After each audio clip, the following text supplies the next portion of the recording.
Welcome back to Tribe Talk, presented by Truist. With us is an outstanding athlete at William & Mary on the swim team, Missy Cundiff. And Missy, first of all, thanks so much for taking some time in a sport where you're out of the water is unique. We got you high and dry, though, on this one. Thanks for spending some time with us. Thank you for having me. Missy Cundiff is our guest. She is just did a spectacular record time in the 50 free. Tell us about that swim. It was an interesting swim. I went into the meet with a goal time, but we didn't fully taper for the meet. It was more of a drop taper, so we stopped doing very heavy training a few days before the meet. And going into it, I didn't feel great. And if I've learned anything in swimming, it's that you can't put too much stock in how you feel because you just might prove yourself wrong. And that's exactly what happened. Swam the swim, had a time in my head that I thought I'd gone, looked up on the board, surprised myself, and I was very, very happy with it. So it's one of the qualifying times for the NCAA. Got a long way to go for that. You know, not to delve deep in the woods on how, swimming works, but like every sport, you want to be at your peak during the not only the CA swim meet, but also championship meet, but also potentially going forward into the NCAA. Is that accurate? Yes. So how do you do that as a swimmer? So every person is different. I benefit from a lot more rest than other people. Being a sprinter, I like to have, you want to be strong and have as much energy as you can to go all out for that event. And I'm hoping that the month difference, the month after CAAs going into NCAAs, will be enough to fully retaper and rest and prepare to be at my best for that second meet. Tell us about Missy Cundiff. You're from Leesburg, Virginia, and you chose William & Mary many years ago. Why? I was looking at William & Mary purely from an academic standpoint. I had been looking in state at places like UVA and Tech, and I visited the campus, and it was just an incredible experience. It was beautiful. I think it was sometime in the spring, so obviously the campus is wonderful at that time. And I dropped some time my senior year, decided that swimming in college was a possibility, reached out to the coach at the time, Matt Crispino, in January, went on a visit, and that day I committed because I knew that this was the perfect fit for me in every way. And some people may not realize this, but it really is swimming, as individual as it really is a wonderful team sport, isn't it? Absolutely.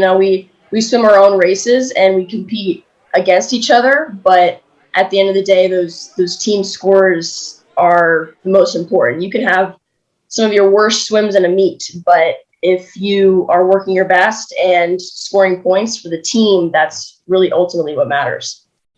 You qualified for the Olympic trials and won Wave 1. Tell us how that works, and congratulations, first of all. Not many tribe swimmers or athletes have participated on that level. Well, thank you. It was a very interesting experience. I qualified for the meet well before we actually had it because it was delayed a year. And by the time the meet had come around, having taken so long for it to finally come up, it was kind of easy to dismiss it a little bit because a lot of time had passed, a lot of other things had happened. The swim team had been cut the year prior, and when it came up, it just kind of crept up on me. But I went into it just kind of wanting to have fun more than anything. I had the opportunity to go and compete with some of my favorite alumni who had graduated the year prior. And that was an amazing experience by itself, but the meet was exhilarating. It was definitely the highest caliber meet I've swam at. And it was kind of easy to be overwhelmed, but I just trusted in my training and ended up doing very, very well. Yes, yeah, and Tribe fans are proud of you, Missy Cundiff, for representing William and Mary in the Olympic trials. Were you able to wear your William and Mary cap? Yes, absolutely. Nice, nice. So, stepping away from swimming, because there is life beyond swimming, I noticed that you play the piano, but what I was really intrigued with, you also write music. Where did that love come from? I just, from a very young age, my parents got me a keyboard, I think a cheap little keyboard, and I would plink around on it and write songs. I took piano lessons from third grade up until freshman year of high school. But I love reading sheet music, but my love has always been for writing music. And it's just a great creative outlet, especially when you compare it to my studies in accounting, as rigid as accounting can be. Writing music is a great contrast to that. Missy, back to the team aspect. What are the limits to this women's swim team at William & Mary this year? What are the goals? We were able to have our CAA meet last year after deliberations about whether the meet was going to take place at all, and having the team been cut. We've had a lot of growth we've had to do this year, and we're performing so much better than I think any of us thought we could. Our goal is, just like anyone else, we want to win CAAs, and we're looking forward to that. We've been proving people wrong for a long time, and I think we look forward to continuing that. Missy, thanks so much for your time. It's great catching up with you in a sport that really, I think people do not recognize how hard you all work. Everybody knows about the early mornings, but nonetheless, thanks for your time. Continued success in the deep on the deep end of William and Mary's swim program, and we appreciate it. Continued success. Thank you so much. We're opening the door to better financial services, better experiences, better partnerships, better technology, better communities, and a better future.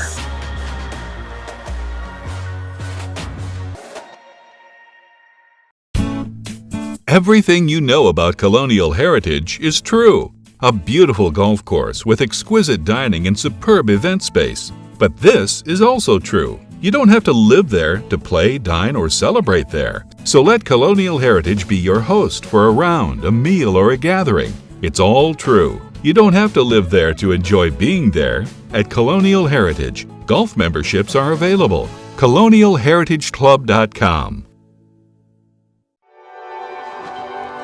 What does tomorrow look like? That's really up to us.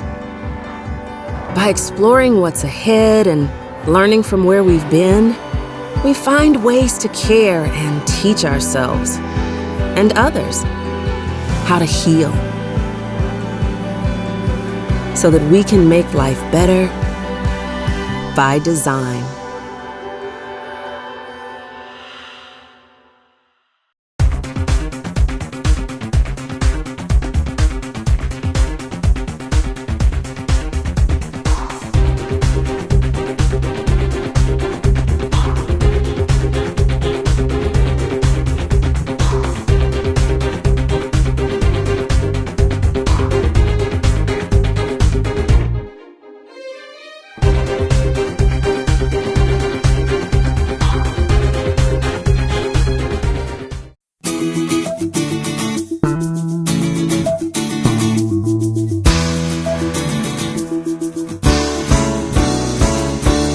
Welcome back to Tribe Talk, presented by Truist. With us is the head basketball coach at William & Mary, Dane Fischer. And first of all, Coach, thanks for joining us. Well into the season now after 7 games. Good to have you with us. Thanks, Jay. It's great to be here and excited to get these going again. So tell us a little about, from a coach's standpoint, I know obviously the wins and losses have not gone your way, but some of the bright spots that you have seen as the head coach. Well, as you mentioned, the results have not gone the way we wanted to early on here. But what we've seen from this team is that the guys have continued to really work and improve on the areas that we've tried to focus on. And we've been a little bit slower going than we maybe hoped in terms of what we've been able to work on and the speed at which we've been able to improve. But the guys have shown some really good resilience and when we haven't played as well. And I've been pleased with the way that they've come back with good effort every day. Coach, we've commented several times about how young this team is. As a matter of fact, I think Chris Sears has done some research in the top 10 in the country in terms of youth in the minutes played. So it occurs to me that Dane Fischer and his staff are going to have some patience this year on this team.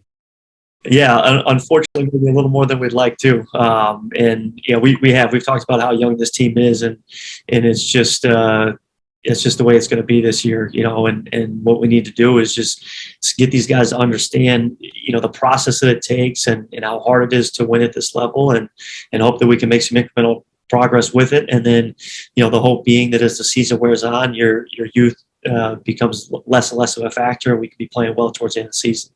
You mentioned, of course, we talked about the youth. So many games on the road. It's very difficult to take a veteran team on the road in Division I and win. So when you get those setbacks and you see, in the other words, so patience and confidence level is also going to be up and down. How do you battle that, Coach? And what do you tell your assistant coaches to react to our guys as we endure some of the losses on the road?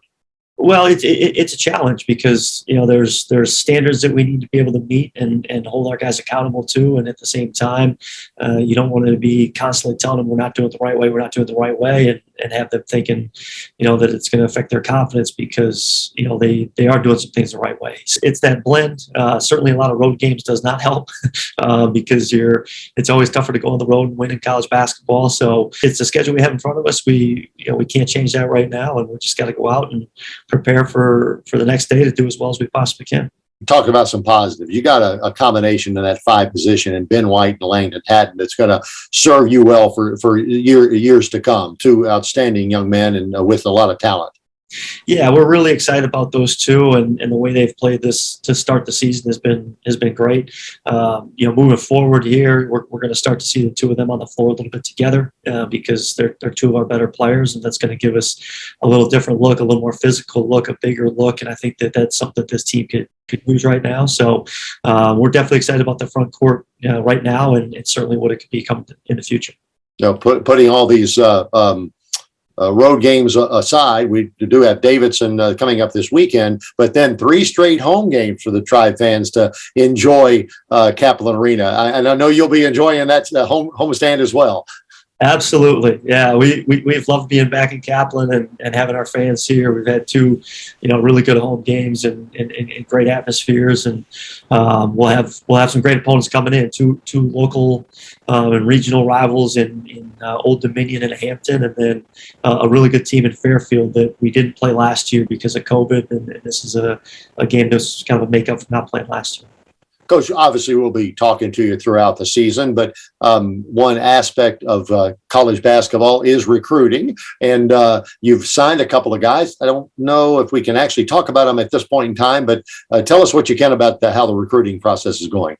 Yeah, we can at this point because they are signed and committed. So we're really excited. Charlie Williams is a big kid out of Indiana, really skilled. Is more of a Ben White type of a forward. He's a little bit taller, but it has that same skill level. And then Jack Karasinski is a 6'7", kind of versatile forward wing that you can see probably playing a little bit inside, outside, and brings a ton of toughness. And both these guys come from winning high school programs. So we're really excited to add those guys and continue to look for other guys that make sense for us to add either next year or certainly in future years. Well, actually, I've noticed all your recruits at this point in time coming to William & Mary come from winning programs, state championships, and the like. Is that something that you kind of emphasize? We do, and we talk about that a lot as a staff, that there's a lot of value in bringing guys in from really well-established high school programs that have had a lot of success because what wins at this level and the high school level and the professional level, there's a lot of similarities. And guys that are accustomed to winning and grow up in a winning culture and a winning program usually have a better chance of adapting when they get to college. So it's certainly something that we look for in the recruiting process. Let's talk about the Old Dominion game coming up Tuesday night at Kaplan Arena, 7 o'clock tip. So there are tickets available. Tribeathletics.com is where you can go to get your tickets for that game. Old Dominion comes in. They are an arch rival, former, obviously folks around here know who Old Dominion is and their success on the basketball court. How is Jeff Jones's team this year? Well, they've had a little bit of an up and down start, and I know that just from tracking their scores a little bit. I haven't seen them play yet, but I know they've been a little bit up and down. As you mentioned, it's a rivalry game. The fans here love it. It's one of those ones where you feel like when teams like William & Mary and Old Dominion get together, you kind of throw the records out and just say, we know there's more to it when these teams meet. So we are certainly excited to have that game in Kaplan, and I know our fans will be ready to go for that one. Coach, thanks for your time today. Thanks for joining us on Tribe Talk, and we'll see you next time. All right. Thanks, Jay. If these times have taught us anything, it's that anything is possible, especially at our public schools. Overcoming great adversity, we salute our teachers and students who brought their A game every day.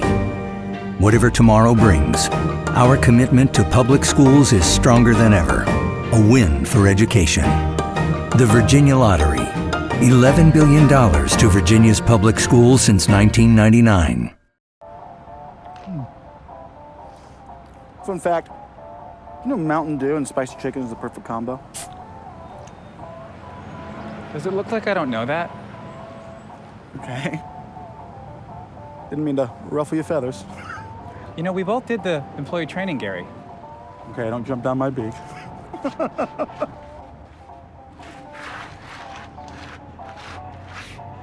Doing spicy? Do the do. We're opening the door to better financial services, better experiences, better partnerships, better technology, better communities, and a better future.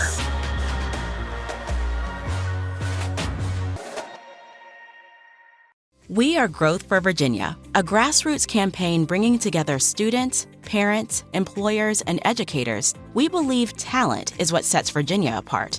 We believe in providing all Virginians affordable pathways from learning to earning. We believe innovation and investment in our standout higher education system can make Virginia America's talent leader. Together, we're asking our leaders to make transformational investments in our future and a stronger Virginia.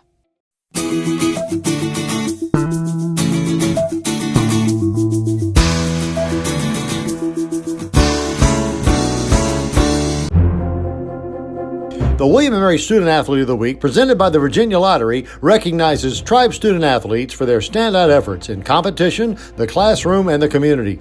This week's William & Mary Student Athlete of the Week, presented by the Virginia Lottery, is women's basketball graduate student Riley Casey. Riley led the Tribe to a 65-58 road win at Eastern Shore with a game-high 16 points, knocking down a trio of three-pointers and adding 3 rebounds, 2 assists, and 4 steals. On the year, she leads the Tribe and ranks 7th in the CAA in scoring at 14 points per game. She is also among the league leaders at 5th in three-point percentage, 6th in steals, and 14th in field goal percentage. Riley earned her bachelor's degree from Columbia in economics last spring and is currently enrolled in the MBA program in William & Mary's prestigious Raymond A. Mason School of Business.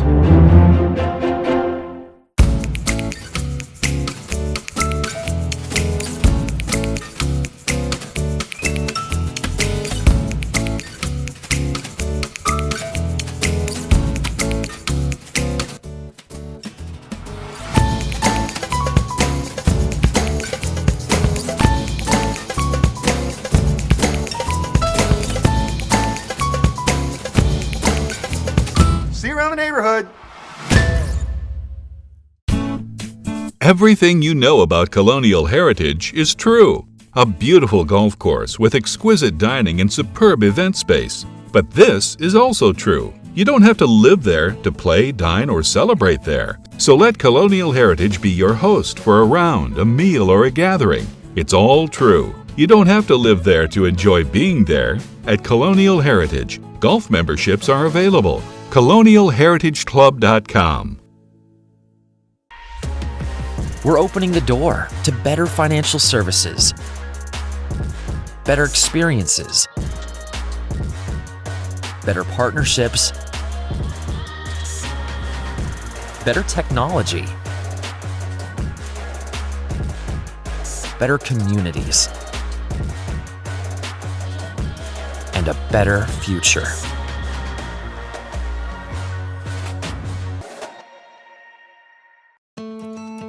At William & Mary, we strive to be more than we are and to do more than we've ever done.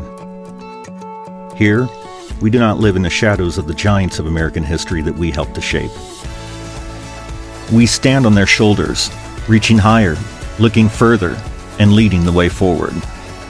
To be a place where history happens every day, and to be a university for the bold.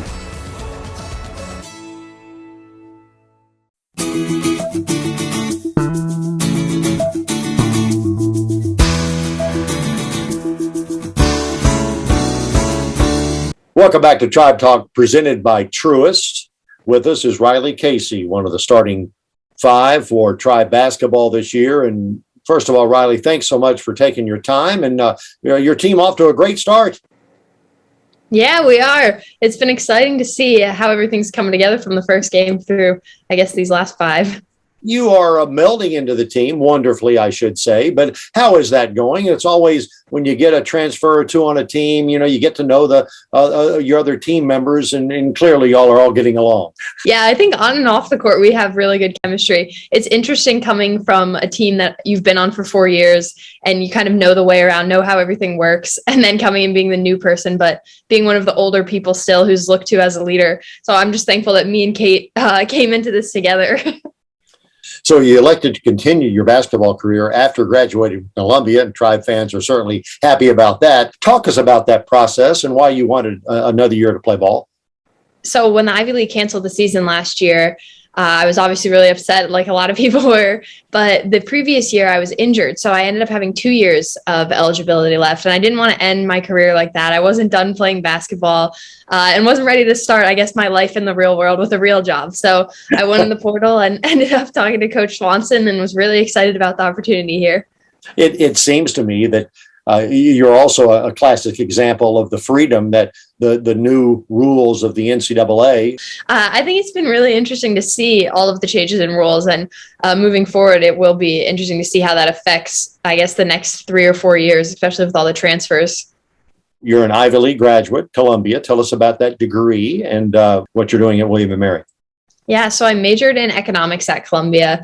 I really loved my time there. Just my friends on the team and being in New York City was awesome. The energy of New York City and the fact that Columbia has a full campus in the middle of New York City, it was pretty cool to me. You could have that campus feeling while also having all of the perks of being in New York.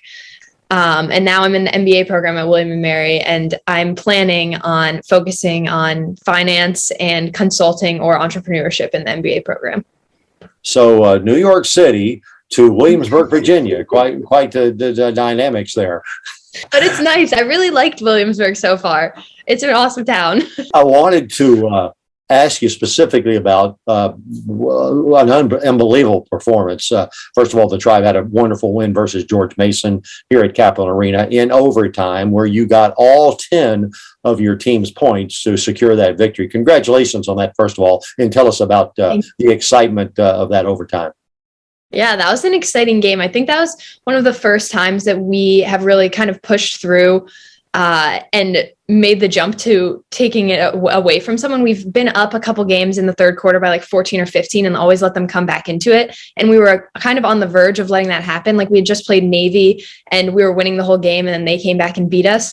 And I think George Mason cut it. They obviously tied the game, but in the last like 3 minutes of the fourth quarter, they were cutting down our lead slowly. So I was just proud of the team for kind of standing strong and taking that first punch in overtime and taking it away and pulling it away. So it didn't end up being a close game by the end of overtime. Yeah, you seem like quite a competitor just hearing that answer. What is your number one attribute on the basketball court? I don't know. I would say I am very competitive. I grew up with a bunch of siblings, and we still play family games of basketball when we go home. So I would say I'm pretty competitive. Yeah, hey, and you grew up in Brentwood, Tennessee. Tell us about that experience. That's near Nashville, isn't it? Yeah. It's about 10, 15 minutes south of Nashville. My family actually moved there when I was in high school from Atlanta and previously New Jersey. So we moved around quite a bit, but I definitely would say Brentwood is our home. We love Tennessee. We love Nashville. Yeah, so I can't give you the old do you like country music thing. Oh yeah, I love country music. You can't live in Nashville and not like country music. Hey, and two of your teammates are with you in the NBA program, are they not? Yes, Sid Wagner and Kate Ceramic, and I am so thankful they are. We have been in all the same classes together, and it's been really great just having each other to kind of lean on and work through things with, especially when we're missing this past couple weeks with away games and travels and things like that. Just getting to have two other people do it with you, it has been awesome. When I interview Division I athletes, and I do that a lot, I always ask, did you play other sports growing up? And if so, what were they? Yeah, I played soccer, lacrosse, and ran track. Yeah. So all the athletic, pretty good athlete in Riley Casey. Riley, final couple of questions about this team. What do you feel like this team's capabilities are going forward, and what do you feel like your team needs to improve on once the very, very difficult CAA season begins? Yeah, I think something we need to improve on is kind of making that next step. And once we get a solid lead, kind of taking it and finishing the game before the game's over, like in the third quarter, like I was talking about earlier. But I'm excited. I think we are kind of more looked at as an underdog. And I mean, I like that position for us. I think we have a lot more to bring than what people have expected so far. And I'm excited to get into conference play. I think we can make a run. I think we can win it all. Absolutely. Like that attitude. Riley Casey has been our guest on this week's Tribe Talk. We really appreciate your time, Riley. Continued success and get over that mild injury. And we'll look forward to get you back on the basketball court very soon. Thank you.